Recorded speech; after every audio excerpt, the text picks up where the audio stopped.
सुधिक्रिया रे हांडिया देलेनी बोली मिलिला कठोर दंड। गोटे परिवार को मासे हेब निया पानी बंद। मयूरभंज सरद थाना केशपाल गाँव में कंगारू कोर्ट अभियोग।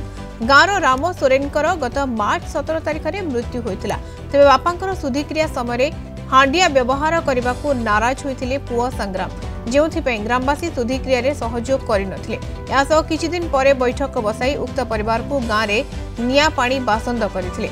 केवल सेतिकी नुहे, संग्राम को परिवार सहित केही ग्रामवासी कथा हेले 2000 टंका जरिमाना देवाको पड़िबो बोली कहिथिले। एनी सरद थाना रे लिखित अभियोग करथिले सुधा कोनोसी सुफल मिली नथिबा अभियोग करिसंती पीड़ितंक परिवार। आज न्याय पाई मयूरभंज एसपी को द्वारस्थ होइछंती। सेबडे घटना बाबद रे किछि कहिबाको मना कर दिछंती गाँ मुखिया। मो बापांकर सुधिक्रिया बिना हांडिया रे कोलु हमको माने सुधिक्रिया रे हांडिया मु गाँ लोक को देलिनी। बिना हांडिया रे कोलु सेंगल अभियान पक्षर मते गाँ रो बासंद कले पानी आनिबा मना, पर गढ़िया ये गाधेवा मना,